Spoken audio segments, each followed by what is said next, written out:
कारक। इस पाठ में कारक व कारक के भेदों में आपको जानकारी मिलेगी।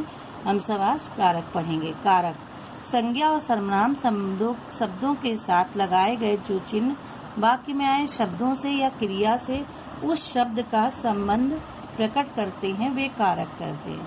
कारक की इन्हें विभक्ति चिन्ह या परसर्ग भी कहा जाता है। कारक का दूसरा नाम क्या होता है? परसर्ग या विभक्ति चिन्ह। कारक किसे कहते हैं? संज्ञा या सर्वनाम। संज्ञा मतलब किसी का नाम और उनके स्थान पर जो शब्द आते हैं वो होते हैं सर्वनाम। इन शब्दों के साथ जो चिन्ह लगाए जाते हैं तो वो क्या है? दूसरे शब्दों के या क्रिया के साथ उसका संबंध प्रकट करते हैं, उसे ही कारक कहा जाता है। जैसे राम ने रावण को मारा, तो राम क्या है? संज्ञा है। राम ने, तो ने जो चिन्ह आया वो कारक आपका होगा। तो कर्ता ने, तो ने क्या है? कौन करने वाला है? राम करने वाले हैं, इसलिए ने चिन्ह आपका कारक के अंतर्गत आता है। प्रथम कारक है मतलब आपका पहला। कारक के प्रकार। हिंदी में कारक 8 प्रकार के होते हैं। आप लोगों को मैंने पहले भी याद कराए हैं और जिनको नहीं याद है वो फिर से याद करेंगे। पहला है कर्ता। कर्ता का चिन्ह क्या? विभक्ति चिन्ह क्या होता है? ने। पहचान आप कैसे करेंगे? अगर ने आया है तो मतलब कर्ता कारक है। दूसरा है कर्म। कर्म को करण से या द्वारा, इसी तरह से आगे करेंगे आप लोग। कर्ता ने कर्म को करण से, द्वारा, संप्रदान के लिए, अपादान से अलग होने के अर्थ में, संबंध का, की, के आदि, अधिकरण में, पर, संबोधन, हे, अरे आदि।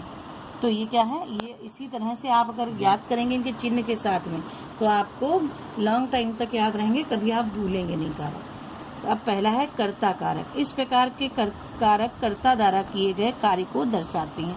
जैसे मैंने अभी बताया था, राम ने रावण को मारा, तो राम कौन है? कर्ता है, कार्य करने वाले। उन्होंने क्या कार्य किया? रावण को मारने को। तो वही बता रहे हैं कि कारक कर्ता द्वारा किए गए कार्य को दर्शाते हैं, अर्थात काम करने वाले को कर्ता कहते हैं। इसका चिन्ह क्या होता है? ने। माँ ने भोजन बनाया, तो इसमें क्या है? माँ क्या है? कर्ता है कि काम क्या किया माँ ने? भोजन बनाने का। राधा ने कहा था, राधा क्या है?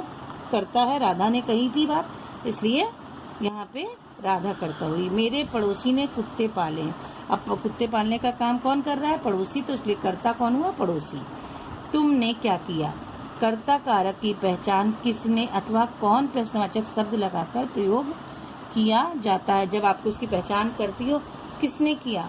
हम कह राम मेरे पड़ोसी ने कुत्ते पाले, तो आप जैसे क्वेश्चन पुटअप करेंगे किसने, तुरंत आपको समझ में आ जाएगा वहाँ पे कर्ता कारक है। या कौन गया, कौन आया, है ना, किसने खाया आदि। तो ये सब कर्ता कारक के अंतर्गत पहचान करने के लिए प्रश्न बन जाते हैं। कर्म कारक। कर्म देखिए, इस प्रकार का कारक क्रिया का पर प्रभाव डालता है, इस कारण इसे कर्म कारक कहा जाता है। क्या है? क्रिया पर प्रभाव पड़ता है, डालता है, तो इसलिए यहाँ पे कर्म कारक है। इसका चिन्ह को होता है। जैसे अध्यापिका बच्चों को पढ़ाती हैं, तो कौन पढ़ा रहा है? अध्यापिका पढ़ा रही है। प्रभाव किस पे पड़ रहा है? बच्चों पे पड़ रहा है, कर्म पे पड़ रहा है, मतलब पढ़ाई पे पड़ रहा है, पढ़ाने का। राम ने सुग्रीव को राजगद्दी दिलवाई, तो राम ने क्या किया? राम ने सुग्रीव के लिए क्या किया? राम करता होगा क्योंकि ने चिन्ह भी आया है, तो करता कौन है? राम ने क्या कार्य किया? किसके लिए किया? सुग्रीव को गद्दी दिलवाई, मतलब कर्म पर प्रभाव पड़ा, तो यहाँ पर कर्म कारक है। कर्म कारक की पहचान के लिए किसको, कहाँ व क्या प्रश्नवाचक शब्दों का प्रयोग किया जाता है। जैसे अध्यापिका किसको पढ़ाती हैं? तो बच्चों को, तो कर्म हो रहा है ना। कर्म कहाँ पे हुआ? बच्चों पे प्रभाव पड़ा। कारक, करण कारक। कर्ता जिस साधन के द्वारा कार्य करता है उसे करण कारक कहते हैं, मतलब जिस वस्तु या जिस चीज का प्रयोग करता है कर्ता, उसका करण कारक होता है। इसका चिन्ह से के द्वारा होता है। जैसे बालक कलम से लिखता है, तो बालक कलम से लिखता है, तो से क्या है? किस चीज का प्रयोग कर रहा है? कलम का। तो वस्तु का कलम का प्रयोग कर रहा है, तो कलम से। अब देखिए चिन्ह क्या है? से, तो आप साफ पहचान सकते हैं कि ये करण कारक है। तुम किससे मिलोगे? रोहन ट्रेन से जा रहा है।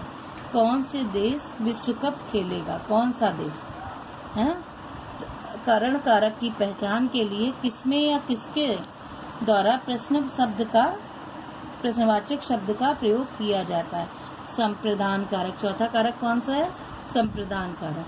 किसी भी वाक्य में क्रिया को क्रियान्वित करने वाला व्यक्ति, वस्तु, तत्व कर्ता कहलाता है। ये तो आपको मैंने समझाया कि अभी जो भी कार्य जो व्यक्ति कर रहा है वही करता है, लेकिन वह जिस व्यक्ति वस्तु अथवा तत्व के लिए ऐसा कार्य कर रहा है, किसी जिसके लिए कर रहा है, वो उसे संप्रदान कहा जाता है। इसका चिन्ह के लिए होता है। के लिए का मतलब है कि दूसरे के लिए हम कार्य करें, जिसके लिए कर रहे हैं उसका। जैसे ट्रेन के लिए पटरी बन रही है, अब ट्रेन किसके लिए कार्य हो रहा है, पटरी किसके लिए बन रही है, ट्रेन के लिए। तो यहाँ पे संप्रदान कारक है, मतलब चौथा कारक आपका चौथी विभक्ति का कारक संप्रदान है। राधिका के लिए पुस्तक लाइए। अब जो भी व्यक्ति कह रहा है किसी व्यक्ति से कि पुस्तक लाइए, तो किसके लिए लाइए, राधिका के लिए। मैंने ये बताया वस्तु व्यक्ति, जिस व्यक्ति वस्तु के लिए कार्य होता है वहाँ संप्रदान होता है। वो दुबई के लिए रवाना हो गए। पिताजी ने राजू के लिए खिलौना खरीदा। तो पिताजी ने किसके लिए खरीदा, राजू के लिए, तो इसलिए यहाँ पर संप्रदान कारक है। संप्रदान कारक की पहचान के लिए किसके लिए या किसको प्रश्नवाचक शब्द का प्रयोग किया जाता है। ये अगर आप प्रश्नवाचक शब्दों का प्रयोग करेंगे तो बहुत आसानी से आपको समझ में आ जाता है इस वाक्य में कौन सा कारक है। अपादान कारक, जिससे कोई वस्तु अलग हो उसे अपादान कारक कहते हैं। मतलब वस्तु के अलग होने का यहाँ पे वर्णन होता है, वहाँ पे अपादान होता है। इसका चिन्ह से, इसका भी चिन्ह, एक तो करण कारक का चिन्ह था, दूसरा से है, लेकिन इसका चिन्ह से अलग होने के अर्थ में हो जाता है। जैसे मेरा स्कूल घर से दूर है, बच्चा स्कूल जा रहा है तो घर से अलग हो रहा है, इसलिए से आया है। कल से बारिश हो रही है, कल से बारिश हो रही है, तो कल से बारिश लगातार हो रही है, तो बारिश क्या है, अलग हो रही है। टीना छिपकली से डरती है। पेड़ से पत्ते गिरते हैं, पेड़ से पत्ते अगर गिर रहे हैं तो वही अलग होने के अर्थ में हो रहे हैं कि भाई पेड़ से अगर पत्ता गिरेगा तो पेड़ में जुड़ेगा नहीं, अलग नीचे गिरेगा आके। अपादान कारक की पहचान के लिए कहाँ से प्रश्नवाचक शब्द का प्रयोग किया जाता है। कहाँ से प्रश्नवाचक शब्द प्रयोग होता है। संबंध कारक, शब्द के जिस रूप से किसी व्यक्ति या पदार्थ का दूसरे व्यक्ति या पदार्थ से संबंध स्थापित हो उसे संबंध कारक कहते हैं। मतलब जिसका एक दूसरे से संबंध स्थापित होता है, किसी व्यक्ति या पदार्थ का दूसरे व्यक्ति से, वहाँ पर संबंध कारक होता है। इसका चिन्ह काकी के आदि है। जैसे मैं हिंदी का कवि हूँ, तो कवि का संबंध किससे हो गया, हिंदी से हो गया। वह रोहन की कलम है, तो रोहन का संबंध किससे हुआ, कलम से हो गया। क्योंकि अगर कहते हैं वह कलम है तो वह तो कलम है, मतलब सिंपल हो जाता, लेकिन रोहन की कलम है तो कलम का संबंध किससे हुआ, रोहन से। वह माही का बल्ला है, तो माही बल्ले का संबंध किससे हो गया, माही से हो गया। खेतों के मालिक आ रहे हैं, तो खेतों का संबंध किससे हुआ, मालिक से हो गया। संबंध कारक की पहचान के लिए किसके, किसकी, किसका प्रश्नवाचक शब्दों का प्रयोग किया जाता है।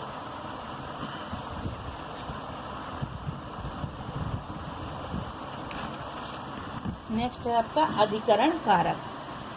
अधिकरण कारक 7वां कारक है आपका। वाक्य के जिस शब्द द्वारा कर्ता के आधार का बोध हो वह अधिकरण कहलाता है। इसका चिन्ह में पर होता है, मतलब इसमें आधार बताता है कि मतलब किसी चीज को एक आधार देना। जैसे टोकरी में आम है, अब आम है तो कहाँ है, टोकरी आधार दी गई ना, टोकरी के अंदर रखे गए।